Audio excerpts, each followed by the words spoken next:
Hi friends, నేను మీ లావణ్య. ఈరోజు మనం ఒక చిన్న స్టోరీ చెప్పుకుందామా. రామాపురం అనే గ్రామంలో సుబ్బు, నాగు అనే ఇద్దరు వ్యక్తులు ఉండేవాళ్ళు.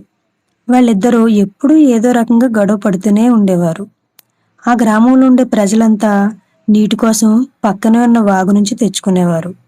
అక్కడికి వెళ్ళాలంటే ఒకరు కొండపై నుంచి సన్నని దారిలో వెళ్ళాలి. పక్కకు జరిగితే కిందకి పడిపోయేంత ప్రమాదకరంగా ఉంటుంది ఆ మార్గం. అప్పటికే నీళ్లకు వెళ్ళిన సుబ్బు తిరిగి ప్రయాణమయ్యాడు. అతడిని చూసిన నాగు నీటి కోసం బయలుదేరాడు. ఇద్దరూ సన్నని మార్గంలో ఎదురుపడ్డారు. ఒకరిని చూసి ఒకరు పక్కకు జరగమని గొడవకు దిగారు.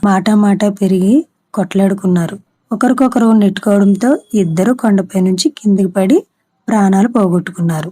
ఈ స్టోరీ మోరల్, ఎక్కడ నెగ్గాలో కాదు, ఎక్కడ తగ్గాలో తెలుసుకోవాలి. Please like, share and subscribe.